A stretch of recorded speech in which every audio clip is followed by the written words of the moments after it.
নবী হে, ধৈর্যশীলদেরকে আপনি সুসংবাদ দিন। ধৈর্যশীলদেরকে সুসংবাদ দিন, তার মানে বিপদে ধৈর্য ধারণ করতে হবে। প্রিয় ভাইয়েরা, ইন্নামাস সাবরু ইনদা সাদামাতিল উলা। বিপদে আমরা অনেক সময় প্যানিক হয়ে যাই, অস্থির হয়ে যাই, কি করব, হতাশ। না, মুমিনরা হতাশ হয় না, ধৈর্য ধারণ করে। কি করে? কি করে? ধৈর্য ধারণ করার শক্তি দাও গো মেহেরবান আমায়, দাও গো মেহেরবান। পড়েন, ধৈর্য ধারণ করার শক্তি দাও গো মেহেরবান আমায়, দাও গো মেহেরবান। সবাই বলুন একসাথে, ধৈর্য ধারণ করার শক্তি দাও গো মেহেরবান আমায়, দাও গো মেহেরবান। বুকের ভেতর ব্যথার নদী বইছে অবিরা, বইছে বইছে অবিরা। পড়ুন, ধৈর্য ধারণ করার শক্তি দাও গো মেহেরবান আমায়, দাও গো মেহেরবান। পড়েন আমিন। আল্লাহ যেন বিপদে আমাদেরকে ধৈর্য ধারণ করার তৌফিক দান করে। প্রিয় ভাইয়েরা, ধৈর্য এটা এমন একটা গাছ, যে গাছের সারা গায়ে কাটা, কিন্তু এই গাছের ফলটা বড় সুস্বাদু। আই রিপিট, আমি আবার বলছি, ধৈর্য এটা এমন একটা গাছ, যে গাছের সারা গায়ে কাটা, কিন্তু ফলটা বড় মিষ্টি, ফলটা বড় সুস্বাদু। সবাই ধৈর্য ধারণ করতে পারে না। বিষ্ণু ইসলামকে আল্লাহ তাআলা নানা সময় আশ্বস্ত করেছেন, সান্ত্বনা দিয়েছেন, আর ধৈর্যের বাণী শুনিয়েছেন। আল্লাহ বলেন, ফাসবির কামা সাবারা উলুল আজমি মিনার রাসূল। নবী হে, আপনার আগে দৃঢ় প্রত্যয়ী নবীরা যেরকম ধৈর্য ধারণ করেছে, আপনিও ধৈর্য ধারণ করুন। সূরাতুল মুজাম্মিল আল্লাহ তাআলা বলছেন, ওয়াসবির আলা মা ইয়াকুলুনা ওয়াহজুরহুম হাজরান জামিলা। ওরা যাই বলুক, আপনি ধৈর্য ধারণ করুন, ওদের কথাকে ইগনোর করুন। Just ignore what they are saying to you. যা বলে আপনি জাস্ট ইগনোর করেন। ওরা বিষ্ণু ঈসা ইসলামের মনোবলকে ভেঙে দেওয়ার জন্য কখনো বিষ্ণু ঈসা ইসলামকে কবি বলে গালি দিত। কবি কি বলতো? শায়ের। কখনো বলতো মজনুন, পাগল। নাউজুবিল্লাহ পড়বেন না? পাগল বলে গালি দিত। মাঝে মাঝে বলতো কাহিন, গণক। মাঝে মাঝে বিষ্ণু ঈসা ইসলামকে তারা বলতো আবতার, লেস কাটা। মুহাম্মদ, তোমার ছেলে নাই, তোমার বংশ নির্বংশ হয়ে গেছে, তোমার নাম নেয়ার মতো কেউ নাই। আহা, কপাল পোড়া। গোটা বিশ্বব্যাপী বিষ্ণু ঈসা ইসলামের সুনাম সুখ্যাতি ছড়িয়ে দিয়েছে কে? আকাশ বাতাস মাড়িয়ে, সাত আকাশ ছাড়িয়ে আল্লাহর আরশ পর্যন্ত আল্লাহ তাআলা বিষ্ণুনবীর সুনাম সুখ্যাতিকে সুউচ্চ করেছেন। ঠিক কিনা বলেন? ইগনোর করুন। আপনাকে কবি বলে, গণক বলে, আপনাকে পাগল বলে, আপনাকে লেসকাটা বলে, জাস্ট ইগনোর দেন। বর্তমান সময়েও নানা ধরনের ট্যাগ আমাদেরকেও দেয় কি দেয় না বলেন? দেয়। আমাদেরকে কি বলে? মৌলবাদী বলে, বলে বলে ওই যে রাজাকার বলে। রাজাকার রাজাকার খেলার দিন শেষ। মন মতো হইলে মুক্তিযোদ্ধা, মন মতো না হইলে রাজাকার, এই দিন শেষ। ওই দিন আর নাই। এই কার্ড দিয়ে আর খেলার দিন নাই। এগুলো মানুষ আর খায় না এখন, এগুলো গিলে না আর। সাধারণ মানুষ বড্ড সচেতন। দেখেন, কালের বিবর্তনে, সময়ের আবর্তনে একই পরিক্রমা আমাদেরকেও ট্যাগিং করে। আমাদেরকে মৌলবাদী বলে, ব্যাকডেটেড বলে, রাজাকার বলে, জঙ্গি বলে, যুদ্ধাপরাধী বলে। আছে না এরকম? ওয়াসবির আলা মা ইয়াকুলুন, নিজের সাথে মিলায় নেন। যা বলে ধৈর্য ধারণ করো। ওয়াহজুরহুম হাজরান জামিলা, জাস্ট ইগনোর দেন, ভালোভাবে ইগনোর করেন, খালাস, সালাম দিয়ে কেটে পড়েন। তাহলে প্রিয় ভাইরা, এই বিপদ আপদ আমাদের পিছু ছাড়বে না, পিছু ছাড়বে না। নবীদের পিছু ছাড়ে নাই, আমরা কোথায়? আমরা আর কি? বিপদ আমাদেরকে ধৈর্য ধারণ করতে হবে, মনোবল হারাইলে হবে না। দেখেন বিশ্বনবী কিভাবে আপনাদেরকে সান্ত্বনা দেয়। বিশ্বনবী বলেন, আজাবান লি আমরিল মুমিন, মুমিনের ব্যাপারটা বড় আশ্চর্যজনক। ফাইন্না আমরাহু কুল্লাহু লাহু খাইর, মুমিনের জীবনে যা ঘটে সবটাই খাইর, সবটাই কল্যাণ। ইন আসাবাতহু সাররাউ শাকারা ফাকানা খায়রাল্লাহ ওয়া ইন আসাবাতহু দাররাউ সাবারা ফাকানা খায়রাল্লাহ। মুমিনের জীবনে যদি সুখ আসে তাহলে মুমিন শুকরগুজার হয়, এটা তার জন্য ভালো। আর যদি মুমিন জীবনে দুঃখ আসে তাহলে সে সবর ইখতিয়ার করে, এটাও তার জন্য ভালো। সুবহানাল্লাহ। তাহলে দেখেন, আমরা হয় সুখে থাকি নয় দুঃখে থাকি, ঠিক কিনা বলেন? তাহলে সুখের সময় আমরা শুকর করি, কি করি? শুকরগুজার হই। শুকরিয়া করাও একটা ইবাদত, শুকরিয়া করাও কি? আর দুঃখের সময় আমরা সবর করি, সবর করাটাও একটা। তাহলে আমাদের পুরো জীবনটাই ইবাদত, পুরো জীবনটাই সুখের সময় শুকর আর দুঃখের সময় সবর। আওয়াজ করে বলেন, সুখের সময় শুকর আর দুঃখের সময়। এই দুই ইবাদত মুমিন জীবনে চলমান, কন্টিনিউয়াস, একটা উইন উইন সিচুয়েশন। কি বলেন? উইন উইন হয়ে গেল না? যেই পরিস্থিতিতেই থাকে আমাদের জন্য লাভ। আল্লাহু আকবার। তাহলে প্রিয় ভাইরা, এটাই জীবনের বাস্তবতা। সবর আমাদেরকে ইখতিয়ার করতে হবে, হতাশ হওয়া যাবে না। অনেকে আমরা অল্পতে হতাশ হই। এই যে আমরা ধৈর্য ধারণ করছি, এর ফল পাচ্ছি না? দীর্ঘ 1.5 দশক ধরে ধৈর্য ধারণ করছেন না আপনারা? এখন মুক্তি, স্বাধীনতা, বিজয় এনে দিয়েছে কে? ধৈর্য ধারণ করুন। ধৈর্যের যে ফলাফল, এটা বড় মিষ্টি। ধৈর্য এমন একটা গাছ, এই গাছের সারা গায়ে কাটা, কিন্তু এর ফলটা বড় সুস্বাদু, এর ফলটা বড় মিষ্টি। ধৈর্য ধারণ করার অভ্যাস করতে হবে প্রিয় ভাইরা। মুমিন হতাশ হয় না, হাল ছেড়ে দেয় না। মুমিন ভরসা রাখে একজনের উপর, তিনি কে? লা তাইআসু মির রাউহিল্লাহ ইন্নাহু লা ইয়াইআসু মির রাউহিল্লাহি ইল্লাল কওমুল কাফিরুন। আল্লাহর রহ থেকে, রহম থেকে নিরাশ হয়ে যাও না। কাফির ছাড়া, অকৃতজ্ঞ ছাড়া কেউ আল্লাহর রহ থেকে, আশা থেকে নিরাশ হয় না। শয়তানের সবচেয়ে বড় মিশন হলো আমাদেরকে হতাশ বানানো, এটা খেয়াল রাখবেন। শয়তানের সবচাইতে বড় মিশন কি? আমাদেরকে হতাশ করে দেয়া।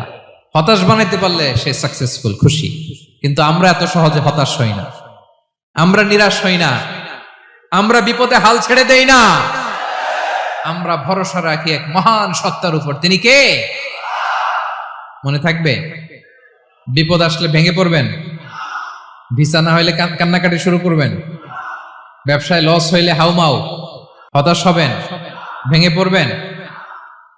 ধৈর্য ধারণ করব আমরা। আওয়াজ করে বলেন, আমরা কি করব? সবর। বিপদ ট্যাকেল দেওয়ার প্রথম স্টেপ হচ্ছে সবর, ধৈর্য ধারণ করতে হবে। ওয়াবাশশিরিস সাবিরিন, ধৈর্যশীলদেরকে সুসংবাদ দাও। বিপদ থেকে বাঁচার দ্বিতীয় স্টেপ হচ্ছে এই বিপদ থেকে উত্তরণের চেষ্টা করতে হবে। কন্টিনিউয়াস প্রচেষ্টা চালিয়ে যেতে হবে। ওয়াল্লাযীনা জাহাদু ফিনা লানাহদিয়ান্নাহুম সুবুলানা। যারা আমার রাস্তায় চেষ্টা করে, প্রচেষ্টা করে, স্ট্রাগল করে, তাদেরকে আমি পথ দেখিয়ে দেই, সুবুল দেখিয়ে দেই, ওয়ে আউট দেখায় দেই, এক্সিট দেখায় দেই। কোথাও আটকাবেন না আপনি, আপনাকে এক্সিট দেখায় দিবে কে? মালয়েশিয়াতে কেলুয়ার বলে না? কেলুয়ার কি বলে চিনেন? কেলুয়ার মানে কি? এক্সিট। এক্সিট পেয়ে যাবেন, আটকাবেন না আপনি জীবনে কোথাও। 3 নাম্বার, আল্লাহর উপর তাওয়াক্কুল করতে হবে বিপদ আসলে। ওমাইয়া তাওয়াক্কাল আলাল্লাহি ফাহুয়া হাসবুহ। আল্লাহর উপর যে তাওয়াক্কুল করে, আল্লাহই তার জন্য যথেষ্ট হয়ে যায়। তাহলে বিপদে প্রিয় ভাইরা আমরা প্যানিক হব না, ধৈর্য ধারণ করব, বিপদ থেকে উত্তরণের সর্বোচ্চ প্রচেষ্টা চালিয়ে যাব, আর ভরসা রাখবো একজনের উপর, তিনি কে? আর বিপদ আসলে এটাকে নেগেটিভলি নেবেন না সবসময়। বিপদ আপদ এটা অনেক পজিটিভ, ভালো জিনিস আমাদের জীবনে বয়ে নিয়ে আসে। শাইখুল ইসলাম ইবনু তাইমিয়া আলাইহি রাহমা, উনি বলতেন, খুব দামি কথা, খুব হেভি ওয়েট কথা, মনোযোগ দিয়ে শুনুন। তিনি বলতেন, যে নেয়ামত তোমাকে আল্লাহ থেকে দূরে সরায়, ওই নেয়ামতের চেয়ে বিপদ ভালো, যে বিপদ তোমাকে আল্লাহর দিকে ধাবিত করে। আই রিপিট, আমি আবারও বলি, যে নাজ নেয়ামত তোমাকে আল্লাহ থেকে দূরে সরিয়ে দেয়, সে নাজ নেয়ামতের চেয়ে ওই বিপদ আপদ ভালো, যেই বিপদ আপদ তোমাকে আল্লাহর কাছে টেনে দেয়। তাহলে বিপদ আপদ আসলে আপনি হতাশ হবেন? আর কখনো দুঃখ করবেন? মোয়ারের ভাইয়েরা, আর মন খারাপ করবেন? আপনি খেয়াল করে দেখেন, বিপদ আসলে আমরা আল্লাহরে ডাকি বেশি। যখন অসুস্থ আপনি খেয়াল করেন তো, আল্লাহ আল্লাহ তুমি ছাড়া বাঁচানোর কেউ নাই, আল্লাহ আল্লাহ তুমি হেফাজত করো, আল্লাহ তুমি সুস্থ করে দাও। যখন লাইফ থ্রেট, দেখেন আপনি গুম হয়ে যেতে পারেন, আপনার কারাবন্দি করতে পারে, এরকম একটা বিপদের মধ্যে আছেন, তখন খেয়াল করেন তো আল্লাহর সাথে আপনার কানেক্টিভিটি, রিলেশনশিপটা কতটা ডেভেলপ হয়। কারণ বিপদে পড়লে আমরা আল্লাহরে ডাকি বেশি। তাহলে বিপদ আপদেরও কিছু পজিটিভ সাইড বা দিক আমাদের জীবনে আছে না নাই? অনেক পজিটিভ দিক আছে, কয়েকটা শেয়ার করি। এক নাম্বার পজিটিভ সাইড তো বললাম, ইমাম ইবনে তাইমিয়া যেটা বললেন। এরপরে হচ্ছে মাঝে মাঝে আল্লাহ তাআলা আমাদের মর্যাদাকে আপগ্রেড করতে চায়, এলিভেট করতে চায়। আপনি ধরেন কোন একটা এয়ারলাইন্সের রেগুলার প্যাসেঞ্জার টিকিট কাটেন, মাঝে মাঝে হঠাৎ করে দেখবেন কাউন্টারে গেলে তারা বলে you are upgraded to business class, অথবা you are upgraded to first class. যেহেতু রেগুলার প্যাসেঞ্জার, অনেক মাইলস জমা হয়েছে, আপগ্রেড করে দেয়। আল্লাহ তাআলা মাঝে মাঝে চায় তিনি আমাদের মর্যাদাকে, র্যাঙ্ক, এটাকে আপগ্রেড করবেন, কিন্তু আমার যে আমল আখলাকের অবস্থা, ওইটা দিয়ে ওই আপগ্রেড র্যাঙ্কে যাওয়ার সুযোগ নাই। বুঝতেছেন কথা? আল্লাহ চায় আমার লেভেল একটু আপ করতে, কিন্তু আমার আমলের যে অবস্থা, এতে আমি ওখানে যাই না। তখন আল্লাহ কিছু বিপদ আপদ দিয়ে, পরীক্ষা দিয়ে বান্দাকে টেস্ট করে। ওই পরীক্ষায় যদি উত্তীর্ণ হন, সাথে সাথে আল্লাহ তাআলা আপনার লেভেল বা র্যাঙ্ক আপগ্রেড করে দেয়। সুবহানাল্লাহ পড়বেন না? তাহলে লাভ না লস? আওয়াজ করে বলেন, লাভ না লস? মুমিন জীবনের সব লাভ। যত বিপদ আপদ আপনাকে স্পর্শ করে, প্রতিটাতেই আপনার জন্য কল্যাণ। বিষ্ণু ইসলাম বলেন, মা ইউসিবুল মুসলিমা মিন নাসাবিন ওয়ালা ওয়াসাবিন ওয়ালা হাম্মিন ওয়ালা হুজনিন ওয়ালা আযান ওয়ালা গাম্মিন হাত্তা শাওকাতি ইউশাকুহা ইল্লা কাফারাল্লাহু বিহা খাতায়া। আপনার জীবনে যত দুঃখ, যত যন্ত্রণা, যত টেনশন, যত অ্যাংজাইটি, যত ইনজুরি, এমনকি গোলাপ ফুল পাড়তে যে ওখানে যে কাটা বাঁধছে, বরই খেতে যে বরই গাছে ওঠার পর যে একটা কাটা বিঁধছে আপনার হাতে, এর কারণে আল্লাহ তাআলা আপনার গুনাহ মাফ করে দেয়। সুবহানাল্লাহ। তাহলে বিপদ আপদ দিয়ে আল্লাহ বান্দার মর্যাদাকে আপগ্রেড করে। বিপদ আপদে ফেলে আল্লাহ তাআলা বান্দার পাপ মোচন করে। বিপদ আপদ দিয়ে আল্লাহ তাআলা বান্দার শাস্তি মওকুফ করে। এমন পাপ করছেন, এটার জন্য শাস্তি বরাদ্দ হয়ে গেছে, কিন্তু আল্লাহ তাআলা ওই শাস্তি থেকে মাঝে মাঝে আপনাকে বাঁচাতে চায়, তখন কিছু বিপদ দিয়ে বান্দারে পরীক্ষা করে। উত্তীর্ণ হলেই আল্লাহ তাআলা ওই শাস্তিকে মওকুফ করে দেয়। তাহলে আসুন সামারি করি, পুরো আলোচনাটার সামারি করি। বিপদ আপদ, পরীক্ষা, স্ট্রাগল, কষ্ট, এটা সুন্নাতুল্লাহি ফিদ দুনিয়া। এই দুনিয়ায় আল্লাহর সুন্নাত, এর বাইরে কেউ যেতে পারে না, ইভেন নট দ্য মেসেঞ্জার্স, নবীরাও না। আজকের আলোচনায় শুনছেন না নবীদের জীবন দিয়ে কি গেছে, ups and downs, test and trial, নবীরাও না। তাহলে এটা আমাদের মাইন্ডসেটের সাথে সেট আপ করে নিতে হবে যে অতীতে, বর্তমানে, ভবিষ্যতে বিপদ আপদ মুক্ত এই পৃথিবীতে কেউ থাকবে না। পারবেন? হ্যাঁ, এটা মাইন্ডসেটে নিয়ে নিতে হবে যে এটাই জীবন, বিপদ আপদ দিয়ে আল্লাহ পরীক্ষা করবেন। এটাই পৃথিবী। চির সুখ, চির শান্তি এই পৃথিবীতে খুঁজলেই পাওয়া যায় না। শুরুতে বলছিলাম না, চির সুখ, চির শান্তি। বলেন তো, এটা কি দুনিয়ার ফিচার না জান্নাতের ফিচার? জান্নাতের ফিচার দুনিয়ায় খুঁজলে পাওয়া যাবে? যাবে না। তাহলে আজকের আলোচনার 1 নাম্বার লেসন হচ্ছে বিপদ আপদ এটা সুন্নাতুল্লাহি ফিদ দুনিয়া। এই দুনিয়া আল্লাহর সুন্নাত, এটা থেকে মুক্তি পাওয়ার কোনো সুযোগ নাই, নবীরাও পায় নাই। 2 নাম্বার লেসন, বাঁচার যেহেতু সুযোগ নাই, we have to face it with patience, intellect and tawakkul. বিপদে অস্থির হওয়া যাবে না, এটাকে ফেস করতে হবে উইথ পেশেন্স, ধৈর্যের সাথে। বিপদ আমরা মোকাবেলা করব কিসের সাথে? ধৈর্য। প্যানিক হবেন না, অস্থির হবেন না, ধৈর্য ধারণ করবেন।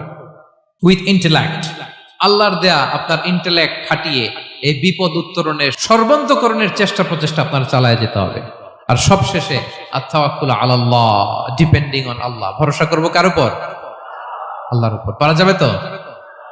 আচ্ছা, দুইটা লেসন গেল। 3 নাম্বার লেসন হচ্ছে আমাদের ছেলে মেয়েদেরকে we have to educate our child regarding the test and trial in this দুনিয়া। দুনিয়ার এই বিপদ আপদের ব্যাপারে আমাদের ছেলে মেয়েদেরকে শেখাতে হবে, বুঝাতে হবে। ওরা ছোট মানুষ তো অস্থির হয়ে যায়, আব্বু আমার সাথে কেন এমন হয়, আমারই শুধু পেন্সিল চুরি হয়, আমারই শুধু এটা হয়, আমি পরীক্ষায় খারাপ করি, আমি ব্যথা পাই, আমার এই আমার সেই। ছোট মানুষ তো বুঝে না। ওরা বুঝাইতে হবে যে বাবা, this is the essence of life, এটাই জীবন, এটাই কি এই লাইফ হ্যাকস গুলো তাদেরকে শেখাইতে হবে। ডোন্ট বি প্যানিক, প্যানিক হওয়া যাবে না। This is how life is design, এটাই জীবন, বিপদ আপদ আসবে, এটাকে মেনে নিতে হবে। ছেলে মেয়েদেরকে শিখাইতে হবে, তাহলে তারাও প্যানিক হবে না। পারবেন তো ইনশাআল্লাহ? আচ্ছা, 4 নাম্বার লেসন হচ্ছে যেটা আমরা জানলাম, এই বিপদ আপদ সবসময় আমাদের জন্য খারাপ না। সামটাইমস ইট ব্রিংস খায়ের for us if dealt properly. ঠিক মতো বিপদকে ডিল করতে পারলে এটা আসলে আমার জন্য আখেরে কল্যাণই বয়ে নিয়ে আসে। কি বলেন, তাই না? কল্যাণ বয়ে নিয়ে আসে। সব শেষ কথা হলো, আমরা যেন এই বিপদগুলোকে প্রপারলি ডিল করতে পারি, আমরা যেন সবর ইখতিয়ার করতে পারি। আল্লাহর কাছে চাইতে হবে, দোয়া করতে হবে, কারণ তৌফিক দেওয়ার মালিক কে? আল্লাহর কাছে যেন আমরা কায়মনোবাক্যে প্রার্থনা করতে পারি, আল্লাহ এই বিপদকে যেন আমরা ডিল করতে পারি উইথ সাবর, উইথ ইন্টেলেক্ট, উইথ তাওয়াক্কুল। আসল হাতিয়ার হচ্ছে এটা, দোয়া। আল্লাহর কাছে চাইবেন, মনোযোগের সাথে চাইবেন, আন্তরিকতার সাথে চাইবেন। উদুল্লাহ ওয়া আনতুম মুকিনুনা বিল ইজাবা। বিষ্ণু বলেন এমন ভাবে চাও যেন তুমি অনেকটা কনফার্ম যে তোমার দোয়া আল্লাহ কবুল করবেনই, এমন ভাবে চাও। অনেকে রোবোটিক দোয়া করে। রোবোটিক দোয়া মানে দোয়ার মধ্যে প্রাণ নাই, ধ্যান নাই, মন নাই, আগ্রহ নাই, ভালোবাসা নাই। ওই দোয়া আল্লাহ কবুল করে না। মনোযোগ দিয়ে চাইতে হবে চাওয়ার মতো, তাহলে আল্লাহ তাআলার পক্ষ থেকে তৌফিক পাওয়া যাবে। পাওয়া যাবে তো ইনশাআল্লাহ? আল্লাহ তাআলা আমাদের সবাইকে বিপদে আপদে ধৈর্য ধারণ করার তৌফিক দান করুক।